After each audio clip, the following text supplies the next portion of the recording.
Welcome to the Raw Spotlight podcast, where we feature inspiring leaders in the B2B space and share their unique stories. Let's get started with the show. Welcome to the Raw Spotlight, where we dive deep into the world of leadership, entrepreneurship, and digital marketing. I'm your host, Emily Au, co-founder of Ready Outwork. I am thrilled to kick off this new series of conversations with my business partner and fellow co-founder, Victor Huynh. In this series, Victor and I will be having open and candid discussions about the evolution of digital marketing, the biggest lessons we've learned in building and scaling a business, and the strategies that are shaping the future brands in today's digital-first world. Today's episode is all about change and growth. We'll be diving into how website marketing services have evolved over the last 10 to 15 years, the impact of custom website design and brand success, the role of SEO, automation, and AI in web design, what businesses need to do to stay competitive in this digital marketing space. But that's not all. We have an exciting special feature coming up. Victor and I are heading to Vietnam for our SEO conference. It is one of the biggest international conferences in the industry. Over the next couple of episodes, we hope to bring you daily recaps from the event, sharing latest SEO trends, expert strategies, and actionable insights that can help your business boost your online presence. So whether you're a business owner, marketing professional, or just someone looking to grow and innovate, this episode and the series might just be for you. Before we start, I have a sponsor message. This episode is brought to you by Ready Outwork, where we deliver uniquely tailored digital marketing services to facilitate long-term growth for your business. At Ready Outwork, we combine data-driven insights with innovative design to help your organization succeed in the digital age. Our team of experts specializes in custom website design and marketing. We're here to help you amplify your traditional marketing and innovative and unexpected strategies and ways. To learn more, visit readyoutwork.com. Let Ready Outwork discover your organization's full potential. Today, I'm joined by someone who has played an integral part of Ready Outwork from the very beginning, my business partner and fellow co-founder, Victor Huynh. Victor is a visionary entrepreneur, strategist, and digital marketing expert with years of experience helping businesses scale through innovative website marketing services, branding, and technology. As the co-founder of Ready Outwork, a leading website design company in Los Angeles, he has played a crucial role in transforming our agency from a small garage startup into a full-service digital powerhouse, specializing in custom Shopify and custom WordPress websites and online growth strategies for B2B businesses, niche markets, and major brands. Victor's expertise has helped our clients navigate the ever-changing digital landscape and achieve real measurable results. Beyond marketing, Victor is passionate about mentorship, leadership, and helping businesses refine their digital strategies. His ability to merge creativity and data-driven insights has been a game changer for Ready Outwork and the clients we serve. Today, we'll be diving into our journey as co-founders, the evolution of digital marketing, and the biggest lessons we've learned about building and scaling a business in today's competitive digital space. Let's dive in. Victor, welcome to the show. Thanks for having me, Emily. I know the roles are a little bit different today, or at least not for you, but for me. I'm usually the one interviewing clients. So thanks for having me. I look forward to today's conversation. Yeah, and I am excited to share our experiences with listeners. Okay, so let's dive in. Evolution of digital marketing. When we started Ready Outwork as a web design company, digital marketing looked very different. How would you describe the industry back then? How would I describe the industry back then? I think it was a lot younger 10 to 15 years ago as we were. Things were not as sophisticated as we are today. The term digital marketing wasn't even a thing yet, like 15 years ago, right? People were just looking for tactics, looking for, I need a website because everyone has it. it's kind of like AI today, right? No one knows exactly how it's going to be used 5, 10 years from now, or even 2, 3 years from now. But everyone wants it. So this whole industry is very trend driven. Mm-hmm.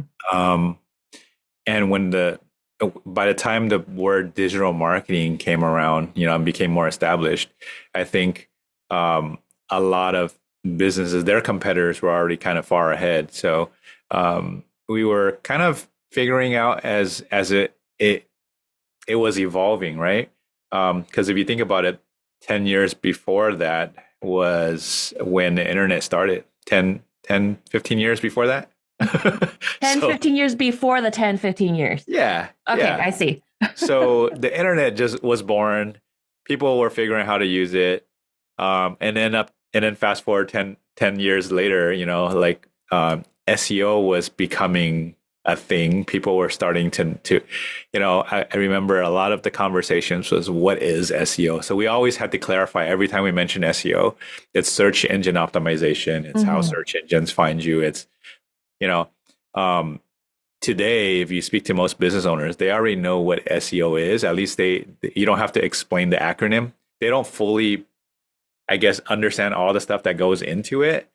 But at least the idea of SEO is not foreign to them. So 10, 15 years ago, we were doing a lot of education on what SEO is. And I think there's another term in the industry, SEM. So some people that have been exposed to it know what it is, but some people don't, search engine marketing. So it's, jargon, industry jargon for like PPC or any paid media, right? Mm-hmm.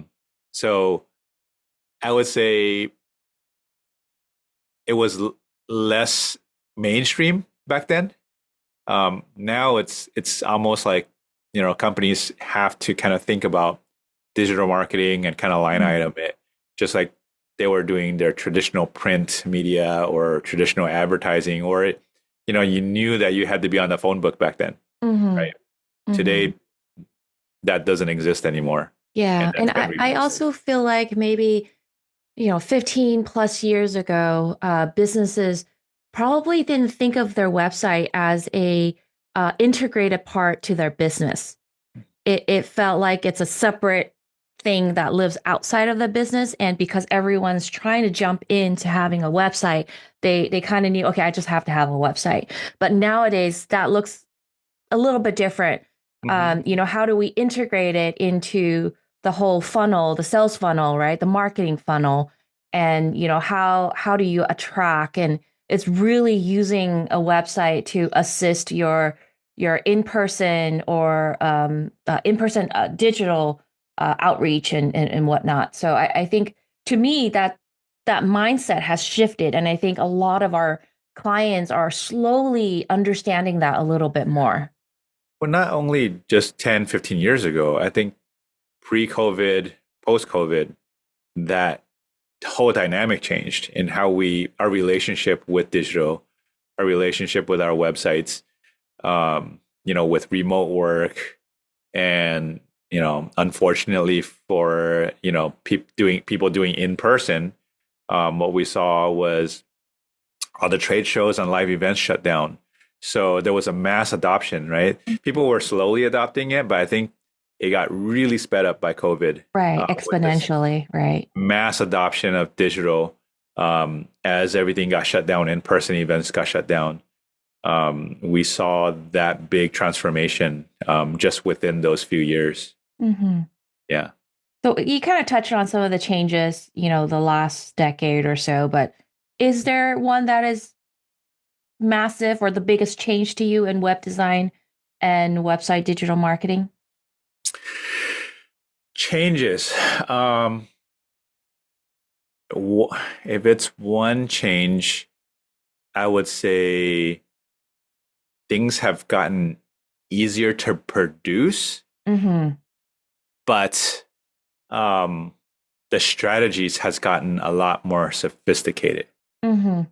So back then, just creating HTML websites was a big feat on its own, and you had to find talent to code and everything like that. Right. as the technology, leapfrog forward, anyone can now talk to AI and say, hey, build me a web page, right? So the technical part of it has come down quite a bit. So the barrier to entry is a lot easier. But because there's so much people adopting it now, it's become a lot more competitive, right? If you're talking about the industry as a whole and in website design, so the technical part is no longer what you can claim to be your differentiator. It's almost become commoditized, right? So you have to really stay ahead of the curve and really understand user experience, right? And then not only that, if it's just generic user experience, I mean, AI can do a fairly decent job at that, but you have to be able to understand each individual business's goals and strategies and their customers and how to merge that and have that deeper conversation, right? I would say previously the conversations were very shallow and it was really based on productizing. Like I need a website, I need this many pages, I need a blog, I need a forum, I need a image gallery, and then you would be able to say, okay, this is going to take me this much time to put together, right? Versus today, it's more like those things are a given, right? It's expected that you're going to be able to do those things. Right. The difference is now like, why do I need a blog, and how does it integrate with my strategy? Whether it's SEO, whether it's paid media, whether it's email marketing, how do I gather customers, like leads? But no one's going to really just give you their information right off the bat, right? So how do I nurture through the funnel? So I think that's the piece that's really shifted. Those conversations didn't happen 10, 15 years ago. They were really focused on just getting the product up, getting the website up.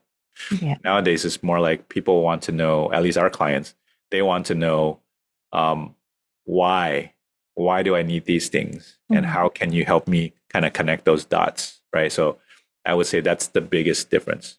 Right. And maybe to add, I think on the back end of things too, right? As a website operator or as a marketing agency like us now, we have better tools to have better insight to measure and collect that data. 15 years ago, tools like heat map tools, are not as sophisticated as what we have today. So we have a lot more clarity into what users are technically doing on the site.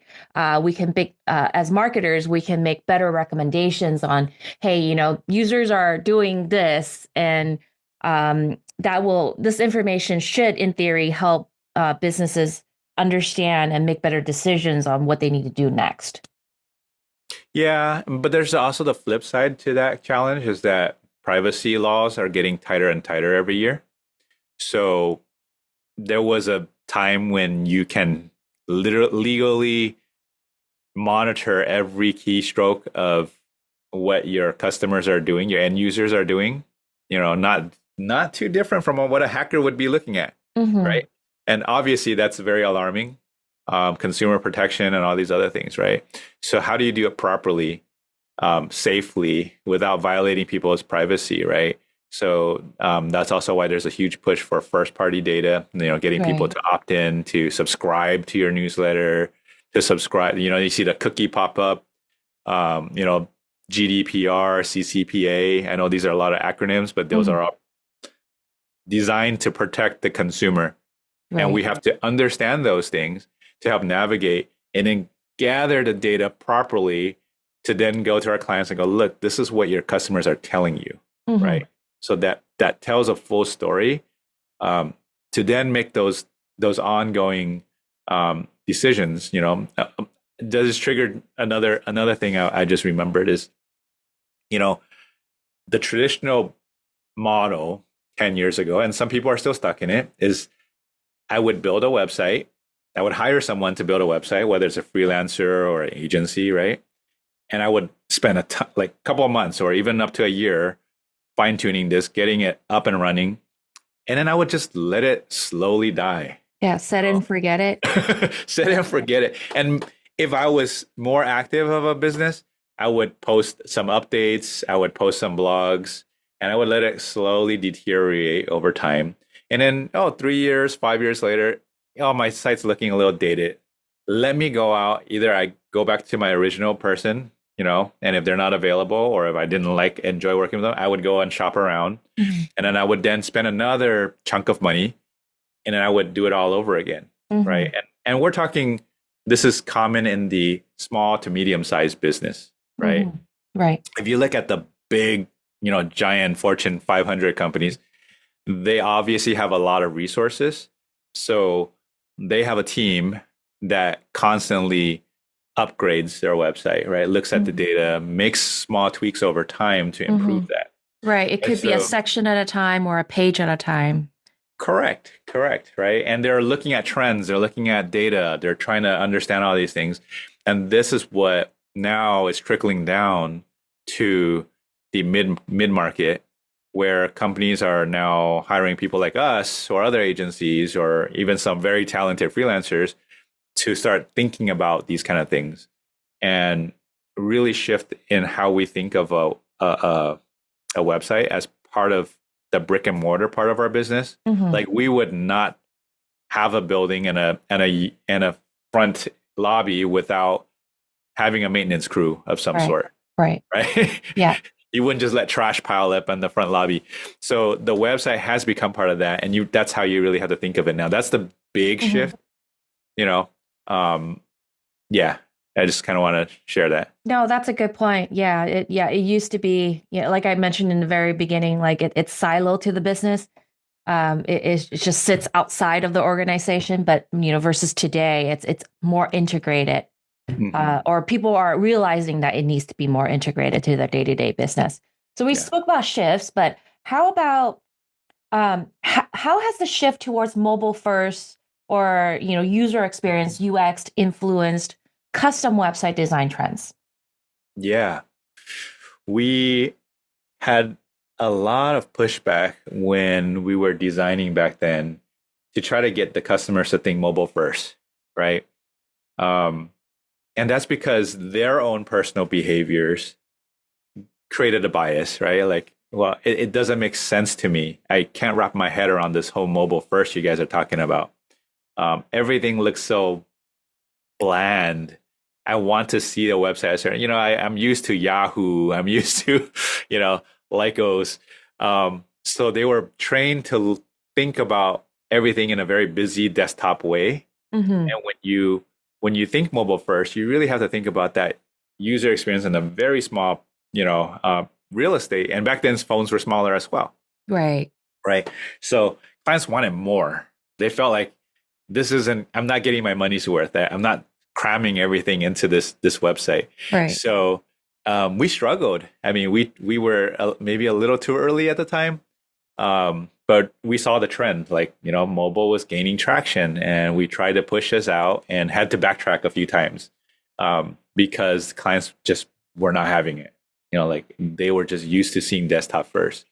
Right. Yeah. Maybe you can share. I think you have some stories about that. Yeah. Right? I mean, especially when, as a B2B service, right, we're emailing or displaying our work. And as we're talking about the design, we're viewing it on a desktop or a laptop, right? Mm-hmm. So they're like, well, okay, what about the regular website, right? They don't see it as one, the same website. They see the desktop as quote unquote the website, and the mobile should be a second, thought. But then the shift has been, or a lot of our clients, when we look at their GA4 data, 90+% of the traffic is coming from mobile. And it doesn't make sense for you to, only focus on your desktop. If anything, it should be flipped the other way around, where we need to look at the mobile experience first, because that's where your audience is converting from, and if we're not looking in how that's laid out, how people are interacting on a smaller viewpoint, you're really, missing out on optimizing that whole flow, the user journey. And that's why it's really important where, we need to look at mobile first, because that's where your audience is hanging out.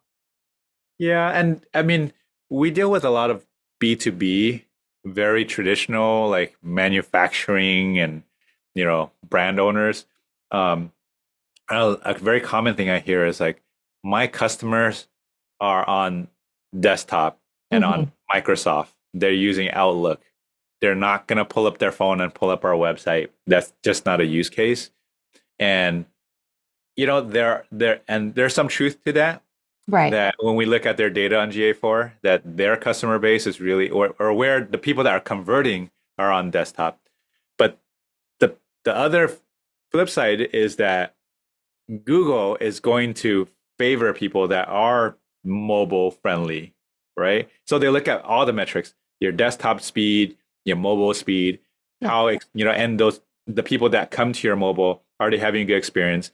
They're all ranking factors, right? They're telling Google, hey, I like this mobile site. I'm staying on there longer. I'm interacting more, right? So even if your business is primarily and your customers are primarily on desktop, right? You still need to be mobile first. That doesn't mean being mobile first has a horrible desktop experience. Correct. So a good UI UX designer will be able to balance the two and deliver something that is a great experience for both mobile and desktop. And that's what's important, right? That's where we spend a lot of time convincing and educating the more traditional industries where they have to, and they're coming around, right? It was really, really hard at the beginning where they didn't see any benefit whatsoever. And there were times back then, I remember we had to do custom coding to remove things on desktop versus mobile. I mean, it can be done from a technical standpoint, but is it a good practice? Right. And the answer is no, right? Right. Yeah. Right. Okay. So we touched a little bit on SEO. So what role does SEO play in today's web design strategies, especially maybe for businesses in a competitive market in, like, let's just say, Los Angeles? Yeah.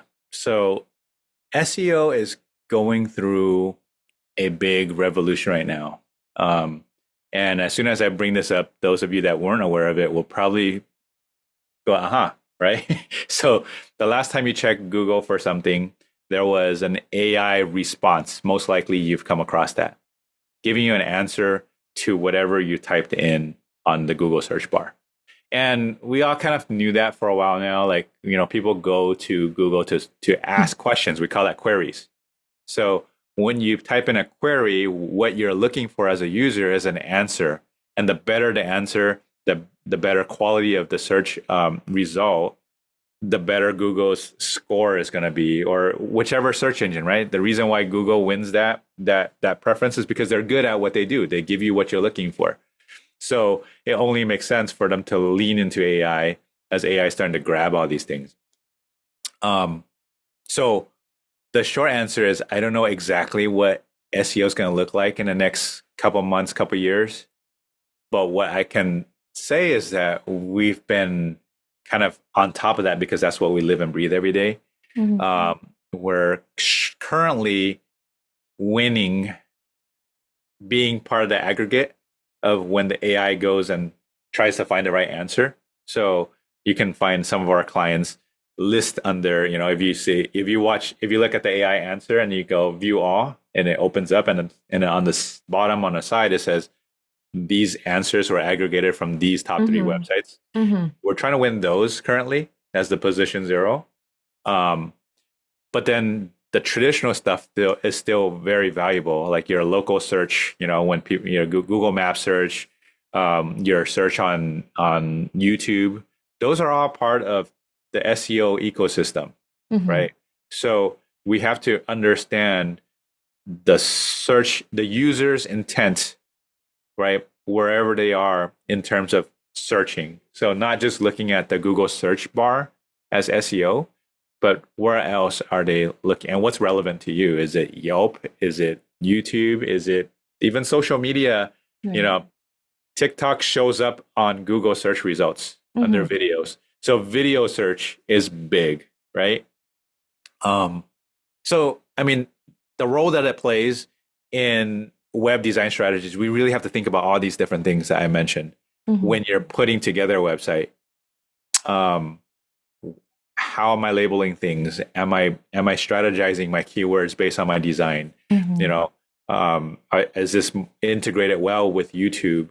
Is this integrated? You know, is this answering queries that are going to be favorable to AI?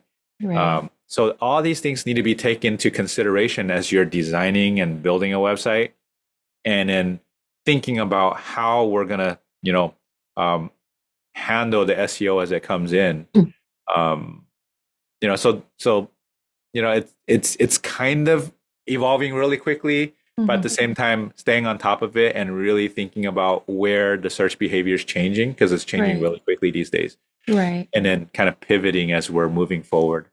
Yeah, I mean, there's a lot more than the more positions for you to rank and optimize in compared to, you know, years ago.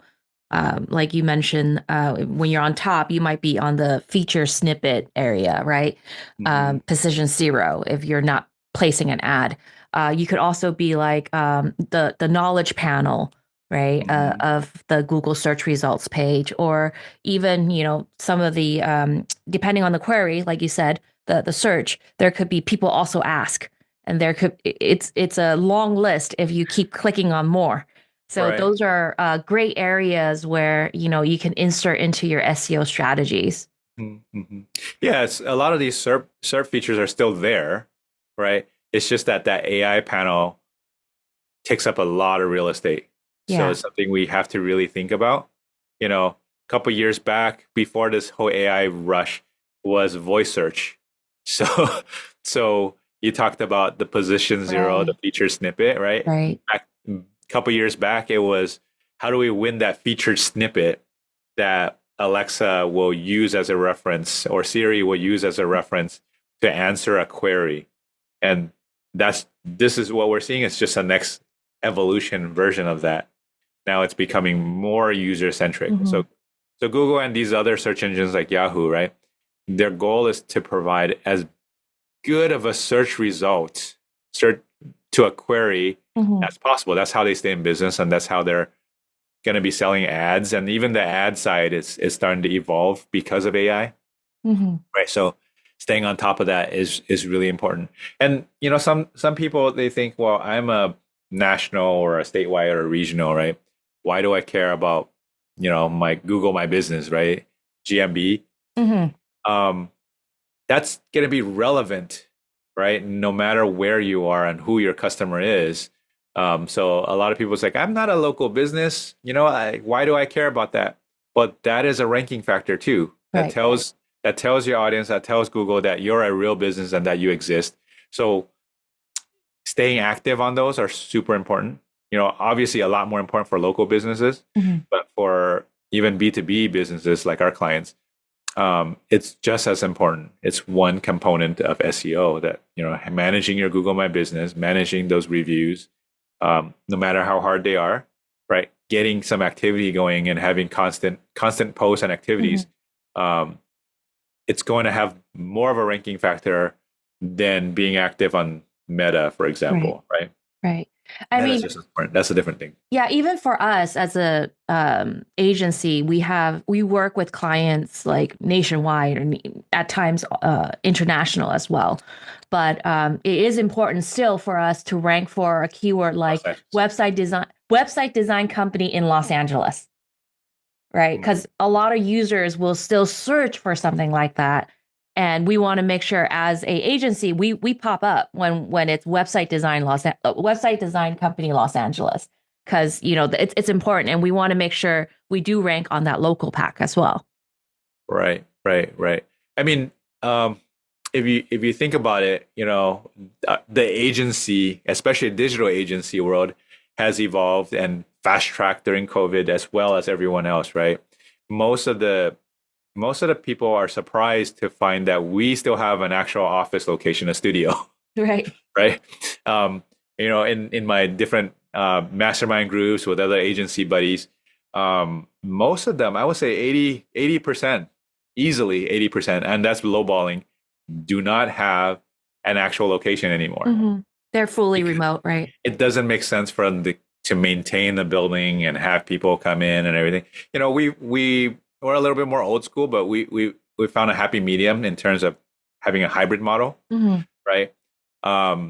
And the thing is that we work with a lot of traditional businesses as well that are kind of a bridge. They want to move forward, but they're also very old school. Mm-hmm. So they're more comfortable knowing, that I've had clients sign on and worked with us, sign a contract and start working with us without ever meeting in person. Right. And that's become really common during COVID versus Mm-hmm. before COVID. It was like they had to come in, they got to knock on the door, they got to sit down with you, look you in the eye, shake you in the hand, right? Mm-hmm. Before they'll sign anything. But they still like the idea that you have a location, that Yep. you're close to me, you understand my needs Mm-hmm. because you're local, right? So that's just how we do it. It's not the right way, Mm-hmm. but having that Google My Business and how it ties into SEO is really important. Yeah. Okay. Next topic. So with the rise of AI and automation, how do you see website development and digital marketing evolving in 2025? I think we touched a little bit on that earlier. So the technical aspect is going to get easier, right? I was just having a conversation with our senior dev, Michael. He does a lot of stuff for like our Adobe client, and AI integration to help with writing code is now common, Right. right? On the mid-market and entry level market, it's also going to get easy because everyone is using AI to develop SaaS products, right? That's the biggest craze. It's been the biggest craze for the last decade. So tools keep rolling out to make things easier and easier and easier. So as where we stand, how do we kind of take advantage of AI, not ignore it, not shy away from it, because we definitely don't want to get left behind. We don't want our clients to get left behind as well. So we're bridging that gap between the clients that are not comfortable with AI, and we're integrating that and then making those connections. Mm-hmm. So the technical build part of it is getting less important. The strategy piece and the human connection piece is becoming much more important. Right. So how do I hold the hands of my clients and walk them through the process and say, help them understand who their target audience is and how to use these tools? Mm-hmm. I think that's the big shift in terms of how to produce a good website. It's not so much I have to hard code everything anymore. Mm-hmm. That part's becoming easier, but it's more of what are new technologies. So more of the time is spent on R&D and discovery and educating my cost, right? Is really focused on that versus hiring more and more people to type code from scratch, right? So you have to hire higher end people with more critical thinking ability to identify how AI is going to help the clients. Right. So it's not necessarily, yes, you're saving cost on the manual part of what used to be building websites, but you're shifting to a workforce that is higher experienced, higher educated, and be able to connect the dots between and leveraging AI and how to drive and deliver results for the clients. So it's doing it a little bit more efficiently than the whole industry has ever done it, but really focusing on the strategy. That's where, the value is for, our clients. You need to be able to navigate the quick changes that are happening in the market. Yeah. So that requires a different type of talent, a different type of brain than 10 years ago, 15 years ago, right? Yeah. And the ones that don't evolve and just kind of stick their head in the sand are going to kind of left behind. That's exactly what happened when the website, internet.com, happened, right? There were people that just refused to change. Yeah. And unfortunately, we've seen it firsthand. These people that stuck to the fax machine, they are no longer around.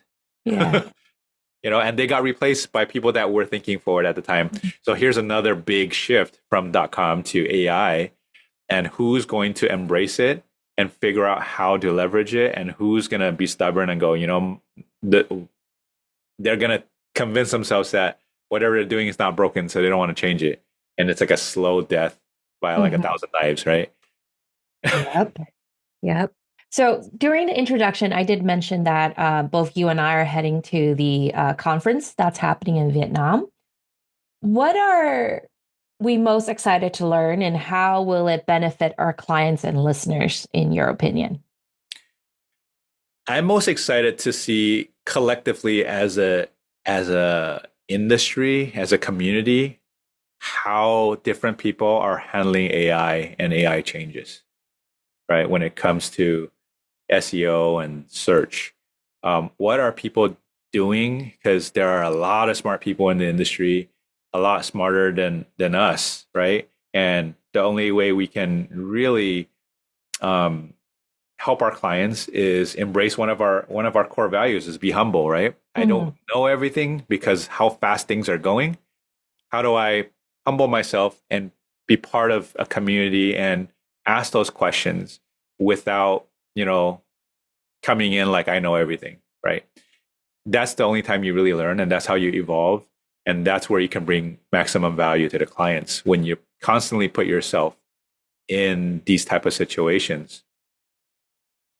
Yeah. So that's, for me, that's the thing I'm most excited to learn about, is how others in our industry are leveraging AI and how they're handling challenges and what are their wins. Yeah. Yeah. I'm excited to learn about tools and where we're headed, and then merging, both AI and automation, because that can help save us as a marketing agency a lot of time as we're executing a lot of these tactics for our clients. But also, in turn, it can, save on a lot of costs to our clients as well. We're able to leverage a lot of that. Right. We'll be able to do more with, in a faster way for our clients to see results. Yeah. One of the biggest things that, some clients don't understand, why I should outsource versus, I should just do it myself. SEO, I can check online. But even if you hire someone, right, you're not going to be able to say, hey, I'm going to send this person out halfway across the world for a week to learn the latest things that are happening. It just doesn't make sense financially. Yeah. Right. But as an agency, as a expert in this field, it makes total sense for us, because we can then take what we're learning and we can sell it to all our clients. So from a numbers perspective, it makes a lot of sense. And there's no way, small to mid-market companies, it makes sense for them to kind of have that investment, because it will probably end up costing them more to do that and build a team and nurture a team than to just go, hey, you guys handle it and do your part in terms of your expertise. Because you can send your team out there. It doesn't mean that they're going to stay with you forever. Yeah, that's true. Okay, 2 last questions from me. For listeners who wants to stay ahead in the digital marketing space, what are the key takeaways they should focus on? What are the key takeaways they should focus on? They should always work under the pretense that things will change. There's a quote out there: change is the only constant in life, right? So don't get complacent with what you're doing today, especially if it's working, right? How do I continue to look forward? The other thing is that understand that AI is here. So at least short term, that was the first one was long term. Short term is, how do I learn more about this? The more you learn, the more you realize you don't know, right? That's a starting point. And then from there, kind of branch out and understand how things are changing with the rapid change of AI. Okay, that's a good one. All right, my last question, and I typically ask this to my other series, She's Got Hustle, to all my guests, but I'm going to ask you the same question, Victor. What is your favorite tool or software that you find essential to your day-to-day work? My favorite? Yeah. I think this is probably a lot of people's favorite, is ChatGPT. And it helps. It kind of helps move things a lot more efficiently for me, right? If I'm stuck on a question, or or if I'm trying to generate ideas, I would just go and ask chat. And I think it's becoming more and more common. And that's also what's going to impact, that used to be Google. Right. People used to go to Google for everything. Right. Now people are going to chat for questions and queries. And, so that's become a lot of people's favorite. Yeah. Absolutely. Okay. Well, that's a wrap for today's episode. We covered how digital marketing has evolved, why custom website design and website marketing services are essential for business growth. And the learning doesn't stop here. So again, Victor and I are heading to Vietnam for an SEO conference where we'll be bringing you recaps of latest SEO trends and insights. So be sure to subscribe to the Raw Spotlight so you don't miss out on our insights. Victor, if guests are interested in connecting with you, where can they find you? LinkedIn. I'm actually becoming more and more active on LinkedIn. So please add me. Just say you watched the podcast, and there are spammers on there. So just make sure you let them know that, hey, you watched this whole podcast and Victor invited you to connect. Okay, great. We'll include a link to your LinkedIn as well. Yeah. For expert website marketing services and custom website design, visit readyoutwork.com, and we'll love to help you grow. Thanks for listening, and we'll see you in the next episode. Thank you. Thank you. Thanks for listening to the Raw Spotlight podcast. We'll see you again next time, and be sure to click subscribe to get future episodes.